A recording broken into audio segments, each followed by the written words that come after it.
आज हम लोग फंडामेंटल ऑफ इन्वेस्टमेंट में कैपिटल मार्केट डिस्कस करने जा रहे हैं यूनिट 1 के अंदर। पिछले क्लास में भी हम लोग कैपिटल मार्केट के बारे में थोड़ा सा देख लिए थे। आज कैपिटल मार्केट का डेप्थ देखने जा रहे हैं। कैपिटल मार्केट में क्या होता है? कैपिटल मार्केट में क्या होता है? पिछले क्लास में डेफिनेशन बता चुके हैं। कैपिटल मार्केट ऐसा मार्केट होता है जहाँ लॉन्ग टर्म सिक्योरिटी को परचेज और सेल किया जाता है। जिस मार्केट में 1 साल से अधिक समय के लिए सिक्योरिटी को खरीदा और बेचा जाता है उस मार्केट को कौन सा मार्केट बोलते हैं? Capital market. Long term security को खरीदने और बेचने का काम जिस मार्केट में होता है वो कैपिटल मार्केट होता है। तो पिछले क्लास में इसका डेफिनेशन लिख चुके हैं। फिर भी अगर हम लोग ये देखेंगे आज स्ट्रक्चर ऑफ कैपिटल मार्केट, आज हम लोग देखने वाले हैं structure of capital market. Definition तो लिख चुके हैं। क्या स्ट्रक्चर है कैपिटल मार्केट का, कैसे काम करता है कैपिटल मार्केट, तो पढ़ेंगे स्ट्रक्चर ऑफ कैपिटल मार्केट। इस साइड में ही लिख देते हैं यहीं पर। आज जो हम लोग का टॉपिक पढ़ने वाला है structure of capital market.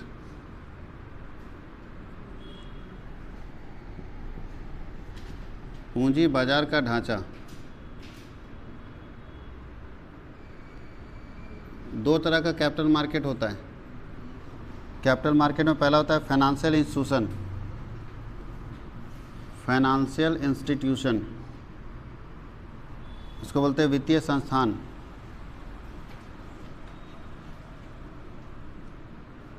Financial institution वित्तीय संस्थान। और दूसरा होता है security market. Security market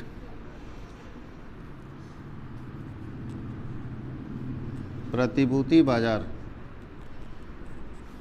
security market प्रतिभूति बाजार। सिक्योरिटी मार्केट दो टाइप में बटा होता है। सिक्योरिटी मार्केट को भी दो पार्ट में बांट देते हैं। गवर्नमेंट सिक्योरिटी मार्केट,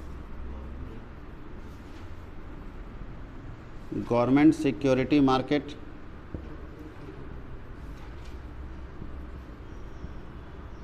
सरकारी प्रतिभूति बाजार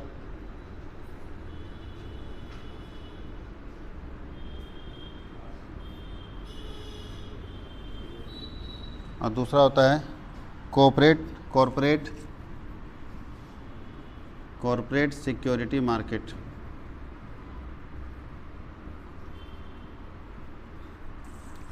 इसको बोलते हैं निगमित प्रतिभूति बाजार।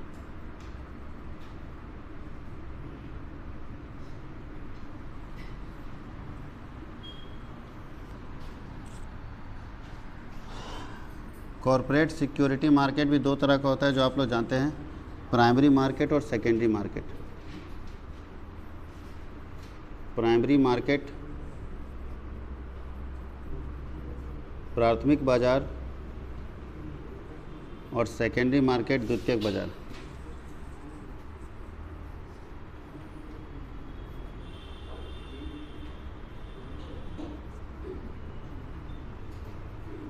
द्वितीयक बाजार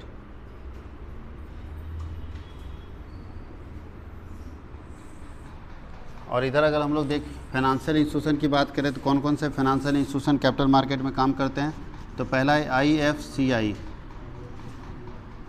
सेकंड का है ICICI,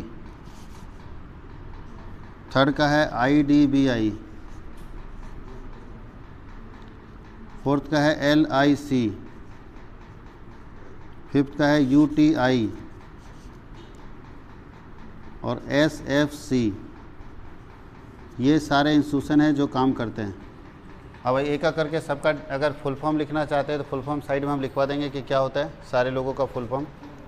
पूरे कैपिटल मार्केट के स्ट्रक्चर के बारे में बात करेंगे तो दो तरह के स्ट्रक्चर है। फाइनेंशियल इंस्टीट्यूशन भी काम करता है और सिक्योरिटी मार्केट भी काम करता है। फाइनेंशियल इंस्टीट्यूशन के अंदर ये सारे फाइनेंशियल इंस्टीट्यूशन काम करते हैं कैपिटल मार्केट के लिए। और सिक्योरिटी मार्केट दो तरह का, गवर्नमेंट सिक्योरिटी मार्केट अलग होता है, यहाँ सरकार का अपना सिक्योरिटी बिकता है, और ये कॉर्पोरेट कंपनी का अपना सिक्योरिटी बिकता है। कंपनी का सिक्योरिटी बिकने के लिए दो मार्केट है, primary market, secondary market. Secondary market का ही दूसरा नाम स्टॉक एक्सचेंज होता है। सेकेंडरी मार्केट का ही दूसरा नाम क्या होता है? Stock exchange. प्राइमरी मार्केट का मतलब ऐसा मार्केट जहाँ पहली बार सिक्योरिटी को खरीदा और बेचा जाएगा, उस मार्केट को प्राइमरी मार्केट बोलते हैं। और जहाँ सेकेंड हैंड सिक्योरिटी को खरीदा और बेचा जाएगा उस मार्केट को क्या बोलते हैं? सेकेंडरी मार्केट बोलते हैं, जिसको स्टॉक एक्सचेंज के नाम से जानते हैं। क्लियर? और यहाँ जो गवर्नमेंट सिक्योरिटी मार्केट है ये बॉन्ड है।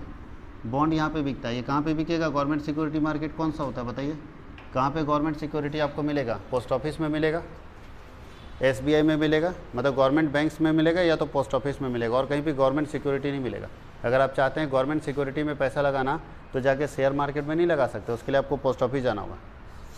तो government security market post office है, जहाँ पे सरकार का सिक्योरिटी खरीदा और बेचा जाता है, और जहाँ कंपनी का सिक्योरिटी खरीदा और बेचा जाता है उसको बोलते हैं कॉरपोरेट सिक्योरिटी मार्केट। तो हम लोग जो अभी तक ज़्यादा फेमस देखे यही देखे, कॉरपोरेट सिक्योरिटी मार्केट। लेकिन गवर्नमेंट सिक्योरिटी मार्केट भी है जो कि पोस्ट ऑफिस में गवर्नमेंट बॉन्ड्स को, गवर्नमेंट सिक्योरिटी को खरीदा और बेचा जाता है। अभी सरकार अपना IPO ला रही है LIC के ज़रिए, तो LIC के ज़रिए अगर सरकार अपना IPO ला रही है तो वो कहाँ पे बेचेगी? गवर्नमेंट सिक्योरिटी मार्केट में। तो यही डिपेंड करता है कि किस मार्केट में आप अपना बिजनेस कर रहे हैं, गवर्नमेंट सिक्योरिटी मार्केट में या कॉर्पोरेट सिक्योरिटी मार्केट में। क्लियर? LIC गवर्नमेंट इंस्टीट्यूशन है, और गवर्नमेंट इंस्टीट्यूशन है तो अपना IPO ला रही है, और IPO ला रही है तो कहाँ पे बेचेगी? गवर्नमेंट सिक्योरिटी मार्केट में बेचेगी। और जो कंपनियाँ हैं जो कॉर्पोरेट है वो अगर कुछ बेच रही है तो वो कहाँ पे बेचेगी? कॉर्पोरेट सिक्योरिटी मार्केट में। अब इन सब का फुल फॉर्म क्या होगा जो यहाँ लिखा हुआ है, एक एक करके सबका फुल फॉर्म हम यहाँ लिख देते हैं। सबसे पहले IFCI क्या होता है इसका बताइए? इन्वेस्टमेंट फाइनेंस कॉरपोरेशन ऑफ या इंडिया। इन्वेस्टमेंट की जगह कहीं कहीं इंडस्ट्रियल यूज कर देता है, बात वही होता है। दूसरा ICICI इंडस्ट्रियल क्रेडिट, यहाँ इंडस्ट्रियल भी इस्तेमाल होता है।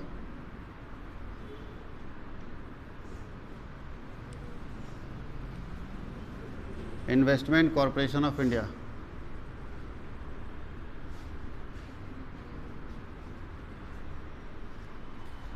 IDBI का फुल फॉर्म क्या हुआ?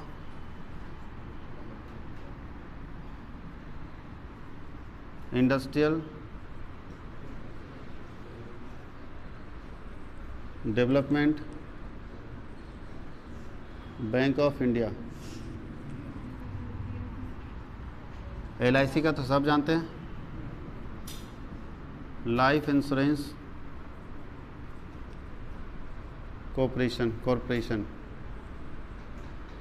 LIC के बाद 5वां नंबर क्या होगा? UTI का क्या होता है? Unit trust of India. UTI के बाद आपके पास है SFC का पता है? State finance corporation. State finance corporation. इतने सारे इंस्टीट्यूशन हैं जो कैपिटल मार्केट में काम करते हैं। सारे फाइनेंशियल इंस्टीट्यूशन कैपिटल मार्केट से रिलेटेड इंस्टीट्यूशन है। इसको लिख लीजिए, फिर हम लोग आगे देखते हैं।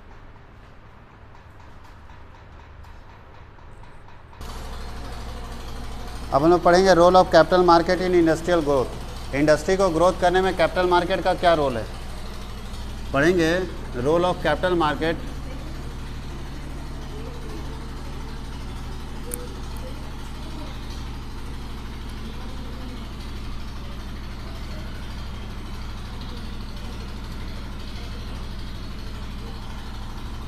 पूंजी बाजार के औद्योगिक विकास में भूमिका।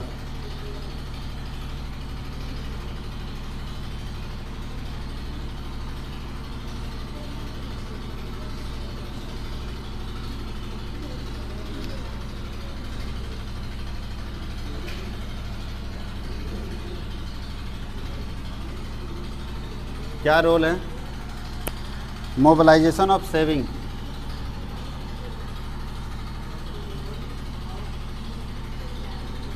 मोबिलाइजेशन ऑफ सेविंग, बचत को प्रोत्साहन।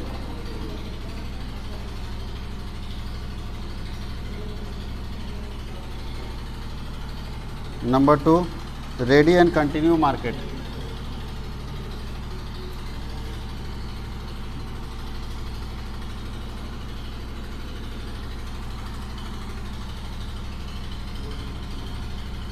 स्थापित एवं निरंतर बाजार।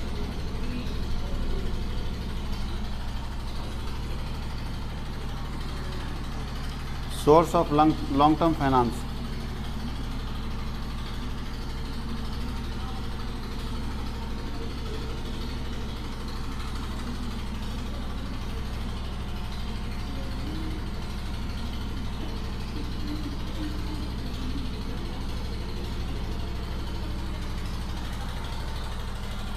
तीन रोल है कैपिटल मार्केट का इंडस्ट्री के ग्रोथ में, तीन ही रोल है।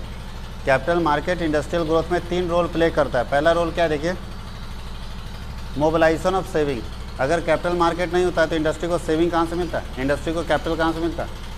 तो इंडस्ट्री को जो कैपिटल मिलता है वो किसके कारण मिलता है, कैपिटल मार्केट के कारण। कैपिटल मार्केट क्या करता है, जनता से पैसा लाता है और इंडस्ट्री को देता है।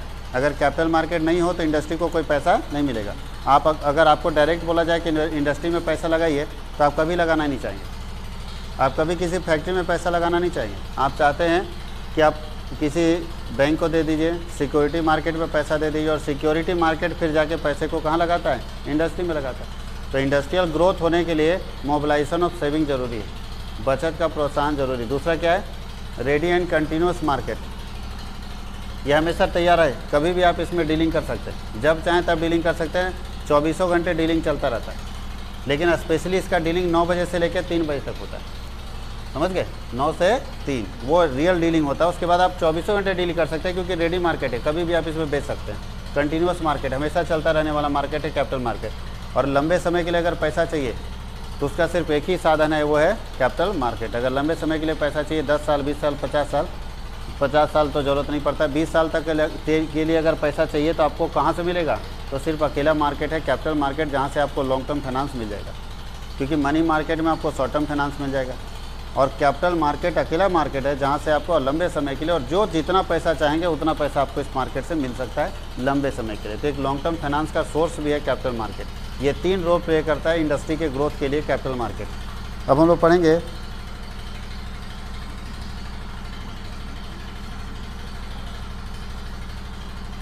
Method of issue. अच्छा, प्राइमरी मार्केट में कैसे शेयर इशू होता होगा, प्राइमरी मार्केट में कैसे शेयर इशू होता होगा, शेयर कैसे इशू करता होगा प्राइमरी मार्केट में। क्योंकि कैपिटल मार्केट के अंदर हम लोग पढ़ रहे थे प्राइमरी मार्केट और सेकेंडरी मार्केट। कौन कौन सा पढ़ रहे थे, प्राइमरी मार्केट और सेकेंडरी मार्केट। तो प्राइमरी मार्केट और सेकेंडरी मार्केट पढ़ रहे हैं, तो प्राइमरी मार्केट में कैसे इशू होता है शेयर। प्राइमरी मार्केट का मीनिंग समझ गए थे ना, प्राइमरी मार्केट प्राथमिक बाजार।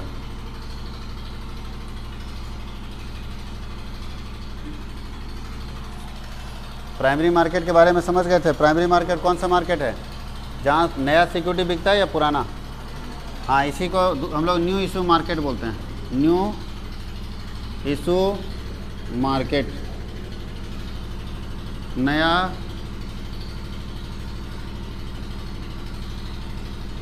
निर्गमन बाजार। न्यू इशू मार्केट हम लोग बोलते हैं, नया निर्गमन बाजार, जहाँ नए प्रतिभूतियों को खरीदा और बेचा जाता है, न्यू सिक्योरिटी को खरीदा और बेचा जाता है। तो आपको बताया था कि प्राइमरी मार्केट ऐसा मार्केट है जहाँ नए सिक्योरिटी को खरीदा और बेचा जाता है। इस मार्केट को हम लोग प्राइमरी मार्केट बोलते हैं। तो प्राइमरी मार्केट में हम लोग इशू कैसे करते हैं, नए सिक्योरिटी को कैसे कैसे खरीदते हैं, तो कौन कौन सा काम होता है वो हम लोग लिखने वाले हैं। मेथड ऑफ इशू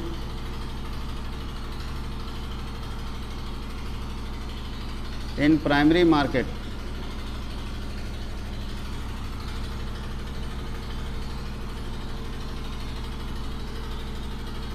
प्राथमिक बाजार में निर्गमन की विधियां। पहला कौन सा मेथड होगा, ठीक है।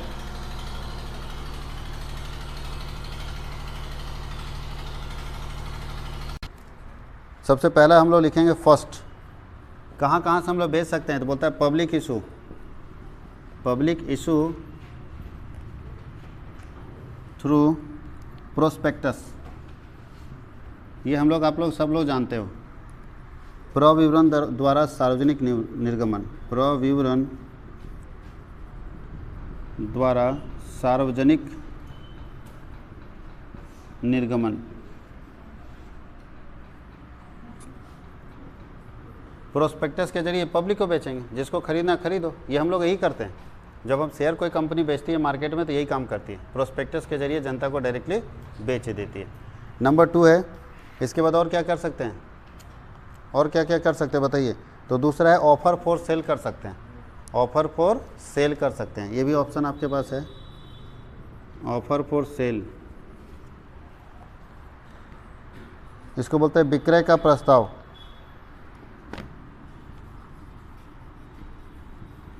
इसके लिए आपको प्रपोजल देने का और ये प्रोस्पेक्टस देने की ज़रूरत नहीं पड़ता है, कभी भी बेच सकते हैं इसको ऑफर फॉर सेल के अंदर। उसके बाद होता है प्राइवेट प्लेसमेंट, ये भी कर सकती है कंपनी।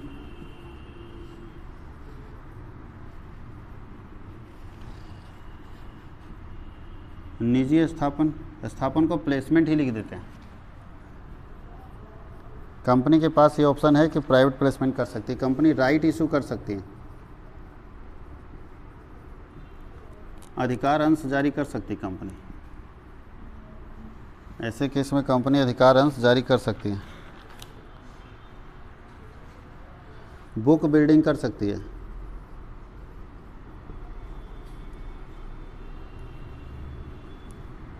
इसको भी बुक बिल्डिंग ही बोलते हैं।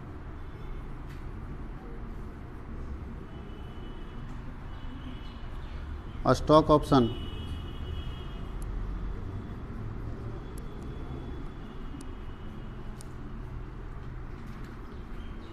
स्टॉक विकल्प हो सकता है। और ग्रे मार्केट,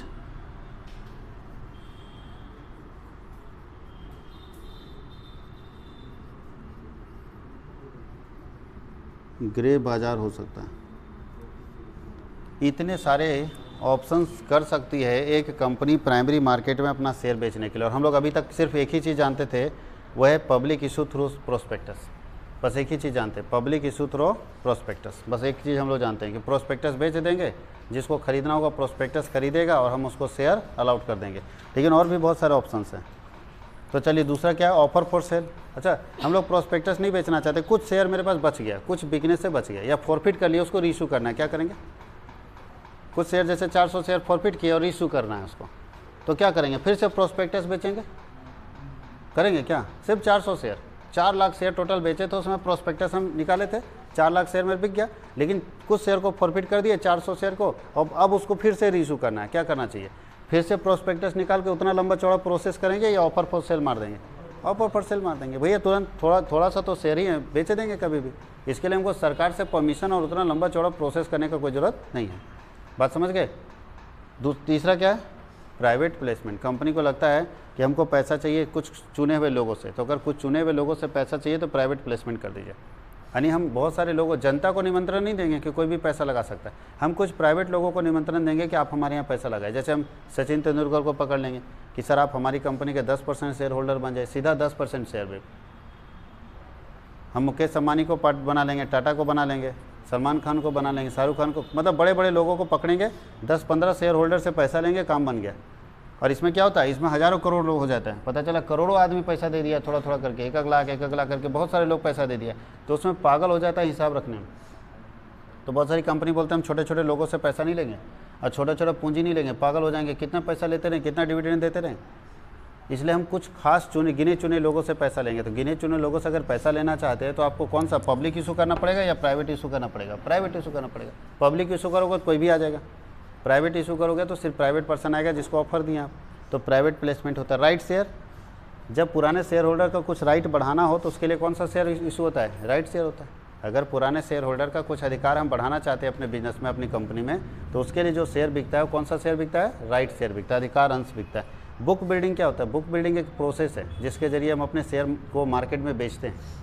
बुक बिल्डिंग एक प्रोसेस है जिसके जरिए हम अपने शेयर को मार्केट में बेचते हैं और उसका रेट क्या करते हैं? इन्हांस करते हैं, इंक्रीज़ करते हैं, बढ़ाते हैं। नीचे stock option, stock option plan, बहुत इसको एम्प्लॉई स्टॉक ऑप्शन प्लान बोलते हैं, ESOP। अपने एम्प्लॉई को अगर आप अपने इंडस्ट्री के साथ जोड़े रखना चाहते हैं तो आपके पास स्टॉक ऑप्शन आता है, आप स्टॉक ऑप्शन के जरिए अपने एम्प्लॉई को शेयर बेच दीजिए। कोई भी कंपनी सोचती है कि मार्केट में कितना ढिंडोरा पिटते रहेंगे, चलो अपना एम्प्लॉई तो जानता है मेरे बारे में ना, एम्प्लॉई तो मेरी कंपनी के बारे में सब कुछ जानता है, प्रॉफिट के बारे में जानता है, तो उसको बताने की जरूरत है कुछ भी? उसको खाली बोलने की जरूरत है तुम शेयर खरीदोगे तो खरीद लो।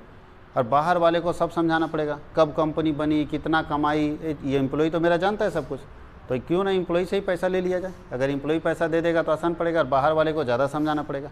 तो स्टॉक ऑप्शन भी है। और ग्रे मार्केट बहुत कम इस्तेमाल होता है, कोई दिक्कत है? ग्रे मार्केट का मतलब जो अनलिस्टेड कंपनियां हैं जिसका लिस्टिंग आज तक कहीं नहीं हुआ, जैसे अभी देखिए LIC अभी लिस्टिंग हो रहा है, तो उस तरह से बहुत सारी कंपनियां अनलिस्टेड कंपनियां भी ग्रे मार्केट में अपना जाके शेयर बेचती है वो लिस्टिंग जब तक नहीं होगा तब तक शेयर स्टॉक मार्केट में नहीं बेच सकती। तो उस जगह पे ग्रे मार्केट होता है उसको शेयर बेचने के लिए। तो जो कंपनियां अनलिस्टेड कंपनियां हैं वो ग्रे मार्केट का इस्तेमाल करती है अपना पैसा लाने के लिए, और जब लिस्टिंग हो जाता है तो वो स्टॉक मार्केट का इस्तेमाल करती है अपना पैसा लाने के लिए। क्लियर? तो ये आपके पास ऑप्शंस है प्राइमरी मार्केट में। अगर आप प्राइमरी मार्केट में है तो कैसे शेयर ला सकते हैं, कौन सा ऑप्शन आप खरीद सकते। बहुत सारी कंपनियां बोलते हैं हम छोटे छोटे शेयर होल्डर नहीं रखेंगे, हम प्राइवेट प्लेसमेंट करेंगे। बहुत सारी कंपनियां बोलती है कि हम जनता को बेचेंगे नहीं सर, हम अपने एम्प्लॉय को स्टॉक ऑप्शन दे देंगे, मेरा एम्प्लॉय पैसा लगाएगा मेरे यहाँ, यानी घर का पैसा घर में रहेगा, हम कमाएंगे, मेरा एम्प्लॉय मेहनत करेगा तो उसका प्रॉफिट उसी को दे देंगे। तो ये सारे ऑप्शंस हैं प्राइमरी मार्केट में, आप ये सारे ऑप्शंस में पैसा लगा सकते हैं। इसको लिख लीजिए।